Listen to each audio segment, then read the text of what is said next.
Hello, welcome to the live broadcast from Loughborough University. So I'm Chris Parker. I am the program leader for MSc UX Design. My colleague Andrew, who is the program leader for the MA in User Experience and Service Design, should be joining us in a few minutes. There's a few things popped up, so we're going to sort of get started on this. So, to prove this is a live session, you can see my amazing screen right here. So let's jump into this. You should be able to see everything. So here we are. So I'm going to be talking about UX design at Loughborough University. And this is going to be covering the differences between the MA and the MSc, the kind of admins you've got to think about, the students, what you'll study, how you work with the industry, and generally your experience as a student. There is so much that we could cover today, and I would love to tell you about. Time is limited. 45 minutes is nowhere near enough. So what I want you to do is, as I'm talking, put your comments into the comments box on the side. What I will do then is towards the end, we'll have a Q&A. We'll go through all that. And then if you've got any other questions, you can always leave your email address and say, hey, please could you answer it over here? Or I'll leave you my email address and we can have a chat afterwards. Anyway, let's get in. So why should you study a master's degree? Well, it does help you further your knowledge and helps you move into a specialist skill. Very few people have an undergrad in UX design. Maybe you studied a module, which is a great place to start, but doing one module in UX design doesn't make you a UX designer. There's a whole range of skills to develop, and that's what the master does. Or maybe you worked in something different, such as literature or psychology, or maybe computer science, and you'd like to move into UX design. The masters can help you do that, make that transition. It's moving from different sectors. Doing this, getting a master's, increases job prospects, so it's less challenging to find a job, and it's less challenging to find the job at the level that you want. So it's a great foundation for your career. It can also help you relocate to a different country or a different city and let you explore something very creative that you might not have done before. So why Loughborough University? Well, we're in the centre of England, very well located near London, just about 2 hours on the train. We're 15 minutes from the airport, so you can fly around Europe and get to all over the UK. We are one of the largest campuses in Europe. We've got farms on our campus. We have multi-million-pound buildings all over the place. So it's a great place to live and work. We are in the top league for the UK. So the best university in the world for sport, top 10 for higher education experience, top 10 for student experience, satisfaction, everything. We're in that top elite group of universities. And we are the first university for the facilities we give students. We are the University of the Year from multiple people. So I'll let you read more about that. But the important thing is employability. We are number one in the UK for student connections and employability. Number two for job prospects out of all universities. So we are a 5-star university for placing students in careers. However, it is pointless going to university with a high ranking if the school you're going to is rubbish, because you're spending time in the school. So the school has to matter. Well, we are number 27 in the world for art and design. We are just ahead of a small university in America called Stanford, and just behind a small university in China called Tsinghua. So we are in the elite universities for our subject, as well as being an elite university. And our student experience lives with this. So here is Lily May, fantastic student. I believe she came from psychology originally. I won't go through the whole quote, but part of what she said when she left was, since starting my new role after graduation, it has become more evident just how well prepared I am for the working world because of the course. We teach ways of thinking as well as skills. As an educator, as program leader, I don't care about teaching skills. Now, we do teach skills, we teach skills at a high level, but anyone can learn a skill. Just go on YouTube, it's simple. What's important is having the right mindset and critical reflection to apply that skill in the right way and then evolve your ideas to create something wonderful. Just using some software, just being able to draw, just being able to use a toolkit doesn't make you a designer. Your thinking makes you a designer, and that's what we do. So, why study user experience design at Loughborough University? Well, we are in a fantastic award-winning £20 million complex. We have a collaborative learning environment with practical hands-on working. We have strong links to industry, and we have global real-world applications. Our students go on to work with some of the best companies in the world year upon year, and small companies like Google like to come and do talks with us because they know that our students are at the caliber they're looking for. The way that we're structuring all our lectures is, as I said, developing a mindset, developing an approach. You're working in a similar way that you can work in industry. We're setting you up for a successful career. It's not just learning. But learning is fantastic. Here's one of our lecture rooms. It has fantastic acoustics. As you can tell, I like my music, and it's a joy to be presenting in there. And the students who we teach in the lecture rooms and the flat rooms and the workshops, they come from literally all over the world. So you can have friends from everywhere in the world, you name it. And every year, this map changes. We have some years very heavily North American, some years more Middle Eastern, some more African to Asian. It's fully international, and that creates a great experience for our students. And the courses they come from are very diverse as well. So you'll see that we have lots of product design students, we have lots of computer science students, we have lots of industrial design students, and they mix up between the courses. Now, the MA, User Experience Design, has a slightly more art-based background, and the MSc has a slightly more technical, analytical-based background, but you do see a very wide range. For example, we got students from advertising this year. We have students from interaction design, and it does create a great experience. And our students go on to win awards like the UX UK Awards. As you see here, we dominate the leaderboard every year. So let's talk more about the MA and MSc in user experience design. If you're watching this, you're probably wondering how these two are similar and how they are different. Now, the MA, it's technically an arts-based course. So new ways of looking at the world and thinking about people. It's a very people-based course.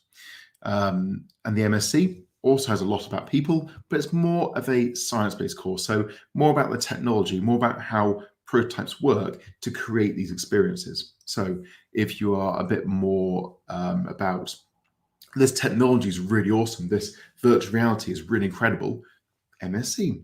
If you're more about how can I create a better service for people, MA. They do have a lot of similarities. So they have an experience design philosophy, which is core to both, and there's shared modules which instill that. Both modules are about creativity and novel solutions. Both courses about convergent logic. And both courses give you a mindset and skills that you need to create a job. And both courses have you striking content into your portfolio. So you'll leave with a well-developed portfolio. Now, we get students in week one saying, when do we work on our portfolios? And I just say, when you got work to put in it, which is roughly every 6 weeks, you will have 2 case studies put into your portfolio. Now, after 3 terms, you will have 2, 4, 6, 8, about 8 or 9 case studies. Around semester 2, we work with you to create this portfolio. So it's a gradual process that we build up over the year to leave you with work that shows off how good you are. But there are differences in the way that people think, prototype, and kind of technology they use. On the MA, it's more of a systemic mindset, and that is really more about the people and the world interacting together. So how can we create experiences with the people and the world? The MSc has more of a mindset about how you understand how things work, but also how do you know it really is making an impact. The MA, you might do prototyping testing with maybe 3 people, which is great for early insights and driving fast iteration. The MSc, you might be doing an experiment with 30 people or more to really understand, is this a human phenomenon and how does that create the experiences? More on that later. And the prototyping, the MA is relatively low tech, so maybe sort of Figma and screen-based areas. It's about telling a story in some way. Whatever helps you tell that story is good enough. On the MSc, we do that as well, but we go a bit further and have more options to play with technology. So you might be creating a virtual reality environment, relatively simple compared to maybe what Facebook Meta is trying to achieve in some ways, but then we're not a computer science course. But you might also be creating Arduino wearable computers, which we teach from the ground up. Again, more on that later. So you can have a bit more hands-on with playing with technology. And speaking of technology, on the MA, it's a very conceptual level. You'll know about there's this thing called artificial intelligence, and it can create an experience in this way. So you can think about harnessing the capabilities without fully immersing yourself in it. On the MSc, you really understand a lot more about how technology works, how it influences people, and where things are going in the future to create these great experiences. Bear in mind, the reason why Apple is such a great brand is they didn't invent UX, but kind of helped a lot. They invested in the experience of technology early, whilst people like Microsoft and Nokia were not thinking about experience. So it's a very powerful tool.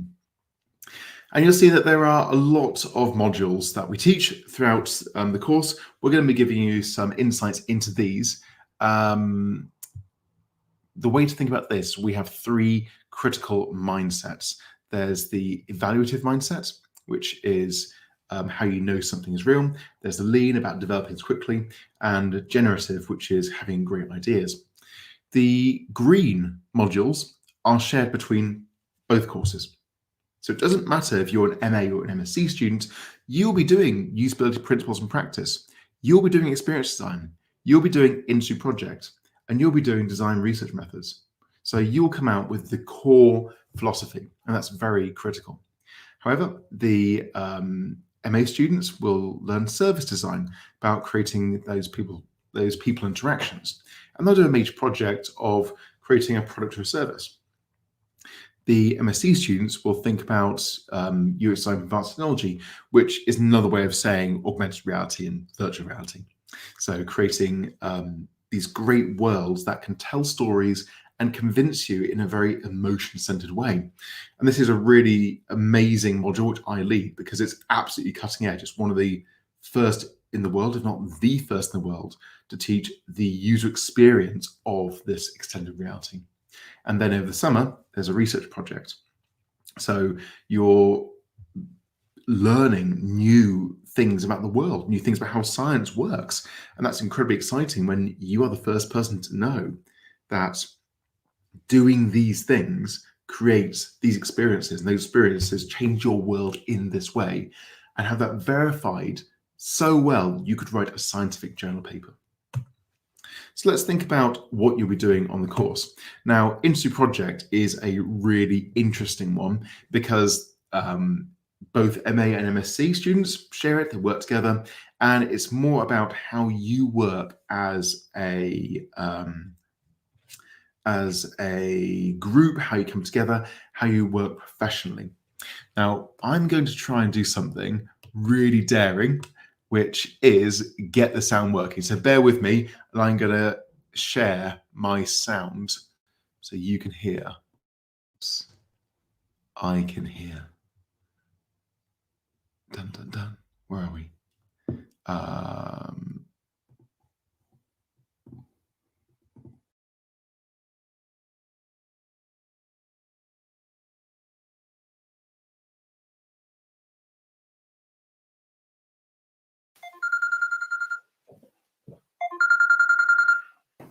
Come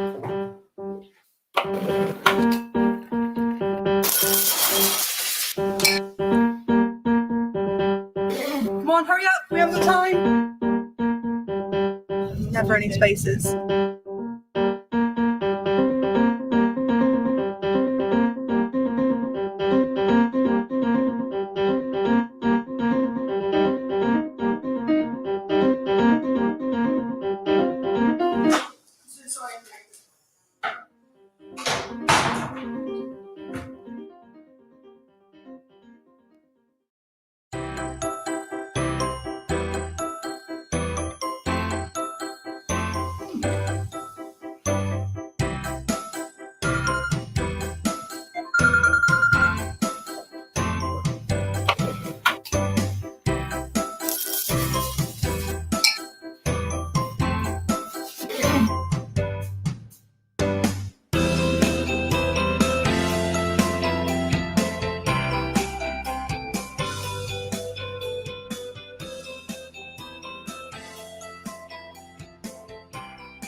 Morning.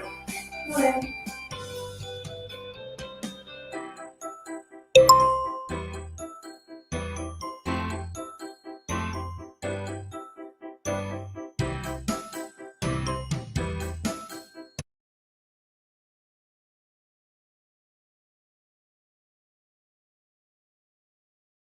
I don't know if that worked. So can someone in the chat tell me if you could hear the audio?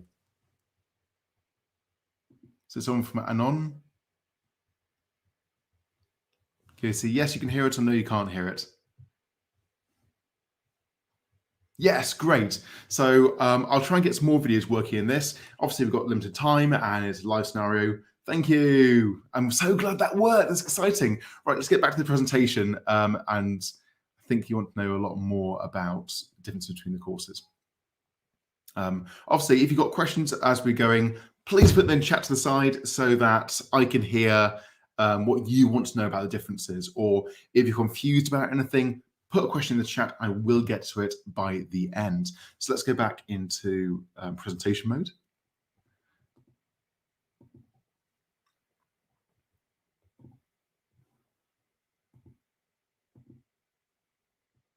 Right. So what you just saw in the video before with Industry Project, that was a concept video. So Industry Project is where the students work together to address a brief from a real company. It could be a small company in Loughborough. It could be a big multinational like in British Airways. But they sort of set a brief, they work with students, and the students have to present their idea and pitch it to the company at the end. The version you just saw, that was the local council. They need to reduce traffic in the morning from schools, which is a huge problem, and do it in a way which is safe and sustainable.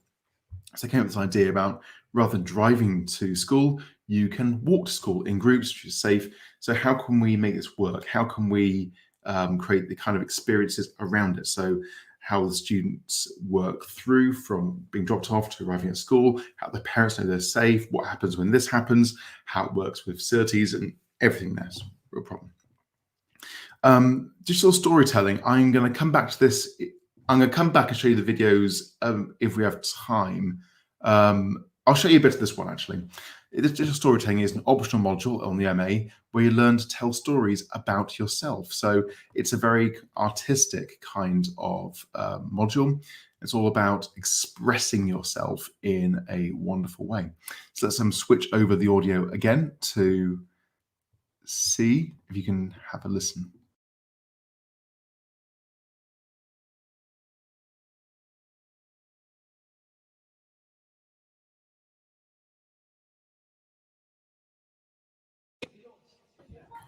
I wish I could become a stone. A silent stone that doesn't need to talk at all. Those meaningless talks make me feel tired. I don't need to be polite. Now I can avoid talking with relatives I dislike. I don't need to be warm or kind. Then I can get rid of giving a speech at family dinner. I don't need to be the focus of attention. Then I can stay at the corner of the party room and enjoy my food. I don't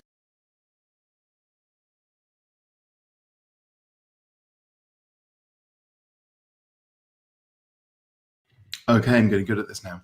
So that is an optional module. Not everyone has to take it. It's only for the MA students, but it does show you the kind of artistic focus of the MA in that it's all about expressing emotions and how you can use that for good storytelling. That is a really critical skill if you want to tell the emotional experience of working through a product, or as the MA is, a service. So service design is all about how people interact with the world and the community. So you might have an app that, so I won't show you the full video because it's a bit long and time is short. If we have time, come back to it. But people might have a bike and they're worried about it being stolen. So could we have people who are looking after bikes in the community? So I cycle to work, leave it at someone's house, I check in with an app, and then come back at a later time to pick up my bike and then cycle off. So it's a bit like parking at someone's house. So how can we do that? What's the business around that? What's the way that people interact with it? When do they interact? If so, the design of the app disappears. It's not really about the app. The app's just facilitating those connections between people who are running a viable service. Has to be able to make money, or at least sustain itself in a way which is useful, has to improve the way people think, how they feel, maybe improve the environment, all these sort of business maps around it. So thinking about how you express what the service is, that digital storytelling option can be quite useful. And then we get to the end and you've got your major project. Now this does shift with time. It's got to have a, it's the culmination of your whole degree, and it's where you're showing that you can design a product and a service together. So this is an example from a few years ago when I was module leader for the major project. Parents don't share the same lives. So me and my wife will know something about each of our child, but we never know everything. And if we're trying to take our child to the doctors, the doctor might ask questions such as, when do they have the vaccines, or what are they like at home, or anything like that. And we might not be able to answer them. If your parents have divorced or split up, then it makes it even more complex when you're trying to arrange meetings, arrange medical history. So this was an app which can help parents work together to manage the health journey of their children.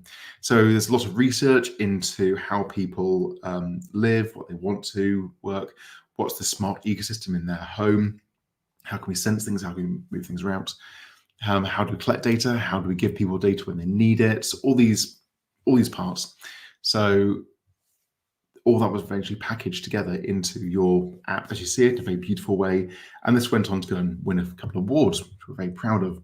So it's not just a nice looking app, it's finding a genuine problem which has to be solved in the world, and a service has to be a critical part of that problem. And it's got to be an important problem that really matters to the health and life of people. It's not just entertainment, it's actually important things. So we find the real problem, then we find the right way to solve it. And then finally, it's about how it looks. And I could go into lots of examples on these about how people can rethink their political views, or maybe they think they're not interested in voting or not interested in politics. Well, we probably do care about some political things. How do we get that out of you? How do you get people communicating on something they've already rejected? So changing the way people are interacting with the world, etc. And these will all have very well thought out, very detailed customer journey maps. They'll have business models all around. So it is the experience of the app, it is the great app, and it is the service. Now, with the MSc, there are some different parts. As you've said, there are shared modules in usability, which again, I used to be module leader on. Now, the usability principles and practice is about how you can make designs that everyone can use, that just feel easy. You don't have to think about it. I remember when websites were very unusable a long time ago. I'm trying to avoid that. Then you got experience design, which is the core of what makes UX, and design research methods, how you research people. So let's go and think about the MSc. Now, this is a optional module called Tangible Interaction Design. So whilst the MA students might be taking the digital storytelling, the MSc students might be taking this one. There's another video coming up, so I'm just going to jump out and again share my screen and audio. One thing you guys can't see here, which is bad usability, is I've got to close the window down, open a window, change a few things. So let's jump around to that.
Okay, so we've only got a couple of videos left, so I'm going to just stay in this sort of semi-weird mode right now, and I'm going to talk to you about this one. So what you saw was students had thought about what superpowers would we want in the world if we could make our bodies and knowledge better with technology. What would we do? How do we do it? So I think, well, let's take these simple computers, Arduino, and put that into a code so I can sense the world around me. So when someone's talking negatively, how can it react? When someone's getting too close, how can it react? How can it communicate with me? When I'm feeling unhappy, how can this sense that? And what can it do to make me change my ways of thinking, or maybe kickstart me on more positive thought patterns? So building real prototypes with real software, that's taught from complete zero all the way up to building the kind of things you saw. It's a really exciting module. And a different one is UX Design for Advanced Technology. I'm going to show a quick video on this one again, and then I'll tell you a bit more about it. This is the kind of thing we do in semester 2 on the MSc.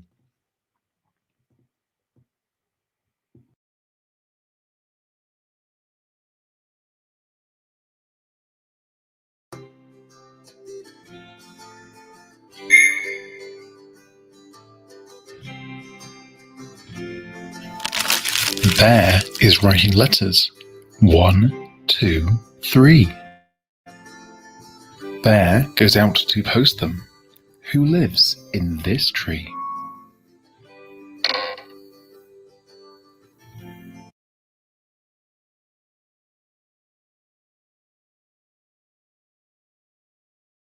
Okay, I believe it's the last video. So what you just saw there with that little pop-up book is a really quick experiment I used for one of the workshops. So I digitized my son's pop-up book, one of his favorite one, and I started putting them on the table in front of me in augmented reality in a way which just felt right, me placing them. And you give it to students and they've got their phones out, they're trying to look at it, and it's unusable. It makes no sense, there's no joy. Actually, everyone just abandons it and it's terrible. And the reason is because I'd place it a little bit randomly. Then I get a second version where I place things in certain fields of vision. So when you're looking forward, you're actually focusing on a 20-degree angle, and then you're aware of things at 35 degrees either way of that. So you've got like a 90-degree field of awareness. Then you've got the peripheries around here where you're not really seeing very much. Your brain's kind of hallucinating. There are things back there as well. So I was actually arranging things in space which work with the human factors. So I'm a chartered ergonomist and human factor specialist. I love that kind of nerdy way of working as a human. So it was really the science behind why you do what you do in virtual reality and augmented reality. What kind of experiences do we want to create to achieve what kind of outcome? It's not just, as Facebook are trying to do, fun stuff. Check out Ozfest Metaverse. It's terrible. It's about what would a virtual concert really feel like? How can virtual reality and augmented reality create that feeling of being in a concert in a very real, exciting way, rather than just a visual placement? So that module is very exciting. And then at the end, do a major research project. So this is going to be comparing to the MA version. So I'll go through the student's project very, very quickly. So one thing that exists is you want to go and buy some high-end headphones, and they are expensive and you don't know if they're worth it. So you have a very unsure, very negative feeling when on the website. So how can we know that these headsets are good? Well, we know that there's these 4 different methods we could use to communicate sound quality, but do they actually work? There's a lot of very conflicting research. The student went off and produced a 4,000-word literature review and became a world expert in the UX design literature about sound, how we experience the world with sound, how we judge sound, perceptions and qualities, etc. So he created his prototypes, which would start out looking like this: a piece of paper and drawn, going, this is what we're trying to achieve. Maybe we could put things here and what there, and created 4 different prototypes of how we can communicate sound quality on a website. And then showed this to 34 different people under different conditions, gave them interviews, and it was much about, here's the website for these headphones. What do you think the sound's going to be like? They make a judgment, then they put it on, listen to it. How closely does that sound you expected match what you've got? And then really explored it in very different ways. And you see what they did is found that the highest quality was third prototype. So we can deduce actually that giving people a sound signature like at the top and giving them descriptive words is the best way to predict their experience of sound. And actually the experience they're having on the website matches the experience that they have when they've purchased it really closely, and it's really strong. It's really wonderful. But if you give something like a basic audio quality rating, such as like 8 out of 10, 9 out of 10, didn't really do much. If it tried to break the metrics down into the sound quality, so the low basses, the high trebles, all these bits, and give you a rating for each one of those, people didn't understand that either. So actually, you made it worse. Now, there's a lot more to their research they did over this. It was over 9 months, and we're probably going to write a journal paper together to communicate this. But we've got this tool now about how to create amazing experiences when buying sound devices, when you're buying these headphones, in that you can have this value, you can have this hedonic experience and utilitarian experience really honed down in a way that you could not do before. That is really exciting. So we don't just do that, we do other things. So we take people off to Yorkshire Sculpture Park. We invite professionals to information theatre. We run trips around the UK. We invite leading figures from around the world, such as the Cyborg Foundation, talk about their connection between art and technology. We bring our alumni back in to talk about what it's like to work as a UX professional, how the course connected to them, and what you need to know to do effectively a job interview. We get our students to take their service design projects and enter the Ford Fund, which is run by Ford Motors, but it's not about cars. It's about improving mobility in the world. And our students often go on and they win it, which is absolutely fantastic. I myself, I run a podcast. Go on your podcast platform now, subscribe to the UX Usability Podcast, and listen to all the interviews with world leaders and others practicing in the field, such as the head of design of IBM, talking about what is design, what is UX, and what people need to be successful. And our students are successful. They go on to work for people like Joseph, Huawei, IBM, Apple, Nissan, Puma, Adidas, Alibaba, Baidu, you name it. We have students in the leading companies, and they're doing jobs such as interaction designer, user specialist, product designer, UX designer, service designer, design researcher, etc. So we are confident in the masters because we are confident in where our students go. So the last thing I want to know about, what do we look for in the course? Now, if you apply, the good news or bad news, depends how you look at it, is there might be 900 other people applying for a space, and maybe there's 60 spaces on the course. So it's quite easy to work out that most people who apply don't get in. It's always worth applying, but the kind of things we're looking for. We want people that care about the world. We care about society. So these are the 17 United Nations Sustainable Development Goals about reducing inequality, having gender equality, have clean water, quality education, etc. All your projects should be about making the world better in one of these ways. Now, maybe you can't solve the problem, no one project can, but you can help make the problem better. You can work on it. You got to care about this. And this is why caring about the health of children is an important part of what we do, and a great case study for student coursework. But entertaining people on a train doesn't really fit into it because we've got iPads. So really thinking about what the students look like. The MA student is more focused on people, about systematic interconnection between people. So if people really make you excited, that is for you. If you're more about understanding human behavior and how human behavior interacting with technology creates experiences, then the MSc is more for you. So if you're the kind of person that gets some software or gets a new phone and likes taking it apart and trying to do new things with it, MSc is right for you. But both courses, both UX courses, want people who are ethical, creative, reflective. So when you make a mistake, own it, celebrate it, take that and go, yes, I can now make things better. And we both want people that tell stories, that will make prototypes, that want to work in teams.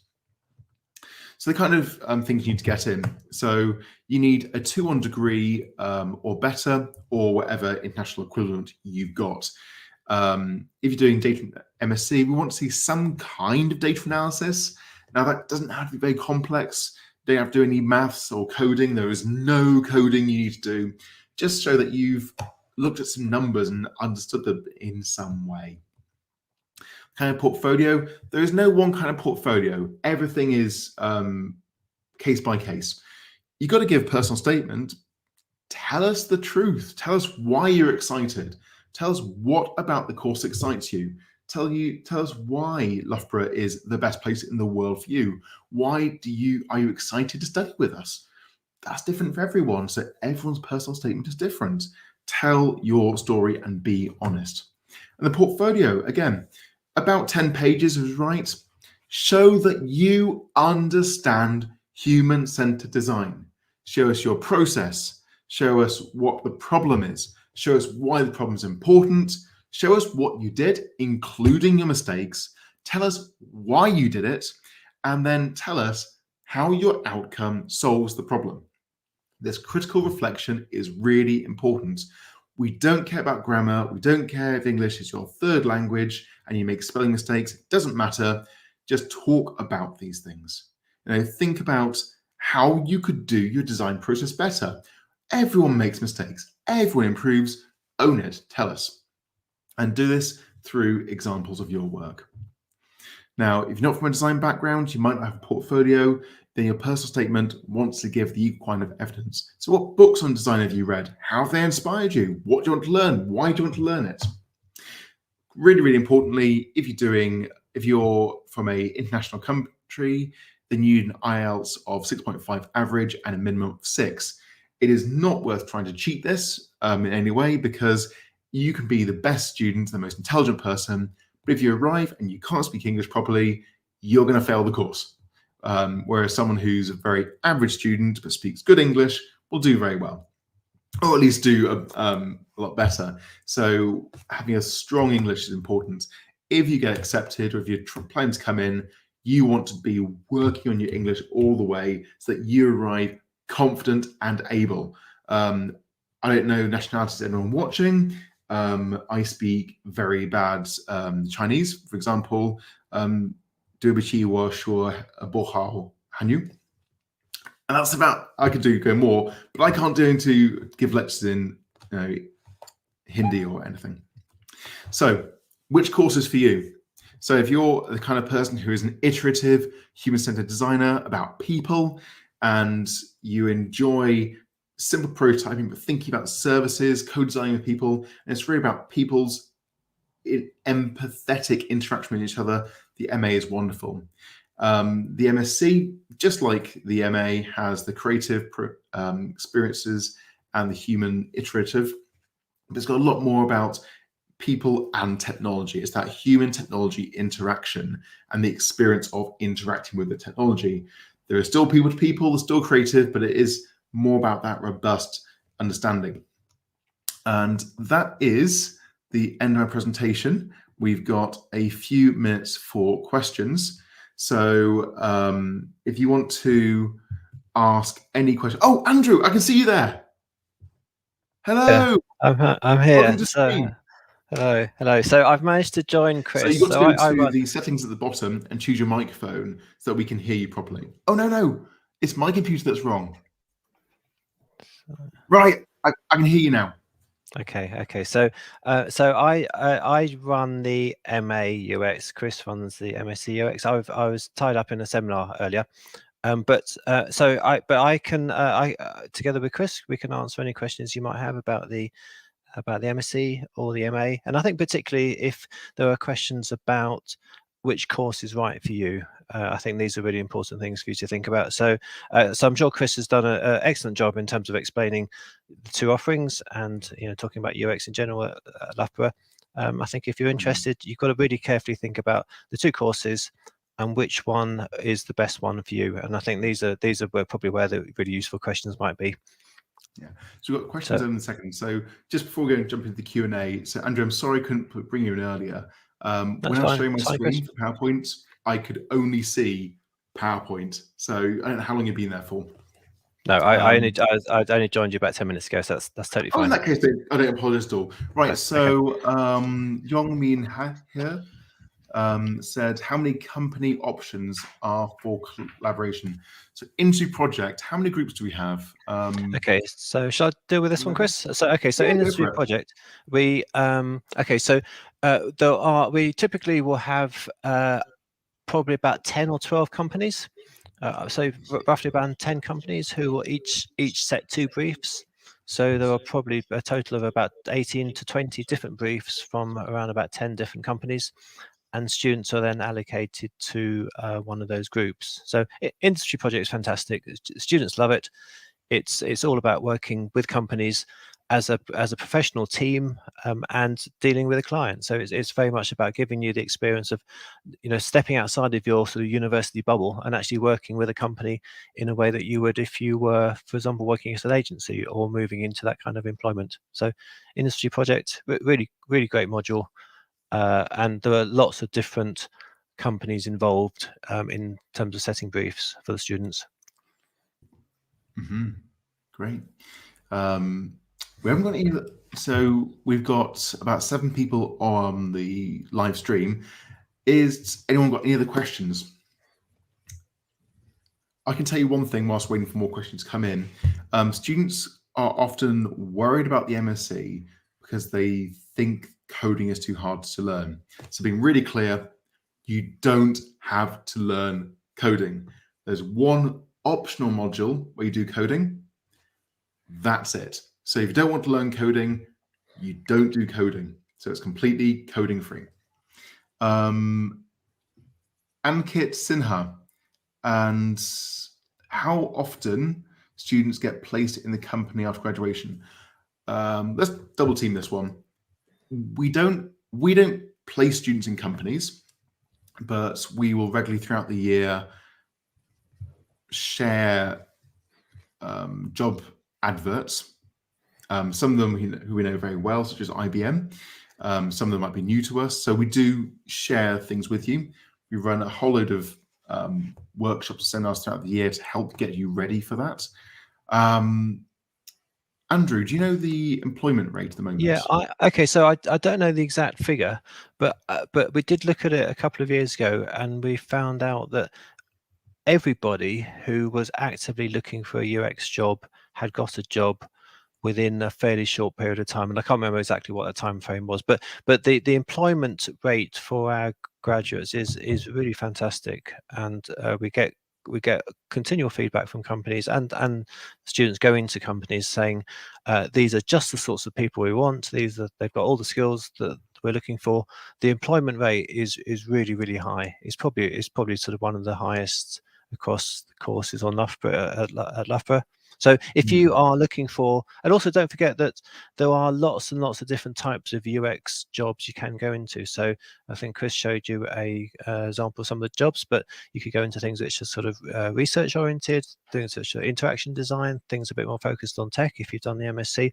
So there are plenty of opportunities open to you, and almost all of the graduates get a job relatively easily after graduating. It's a really, and actually the job market at the moment is really strong for anyone doing UX. You've only got to look at the adverts out there, the salaries that they're paying. I mean, I'm kind of tempted to leave academia and go and get another job somewhere else, but the salary is really high as well. So there's massive demand for UX graduates, and we I think we generate some of the best UX graduates out there. So, I mean, on top of that, I published a paper a couple of years ago about how UX courses meet industry job adverts. And we're always rethinking the courses and the modules. So we're always following what industry wants and needs at that high level. And our graduates come back and tell us exactly this. So we are completely plugged into what is appropriate. The course now, or courses, is very different to 5 years ago, and in 5 years' time, be very different again.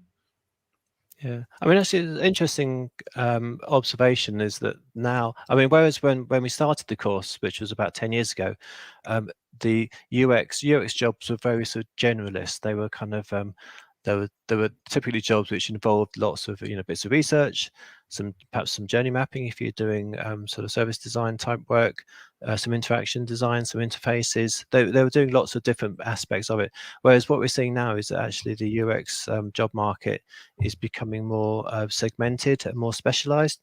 So there are actually now, rather than the typically being one UX type of job, there are lots and lots of different types of UX jobs you can go into, and I think this is really exciting because it means you can do a course like the two that we offer, do one of those two courses, and they give you lots and lots of skills which open lots of different doors for you into different kinds of jobs, all to do with UX. But I guess the thing to remember is that both courses are fundamentally about the relationship between people and technology. They're not interaction design courses. They're not described as interface design courses. So obviously there is interface design and there is interaction design on the MSc and the MA, but fundamentally both courses are really about people and tech. And they've just got slightly different sort of focuses. So the MA focuses probably a little bit more on the people, and the MSc focuses a little bit more on the tech. But they're very much about that link between those two.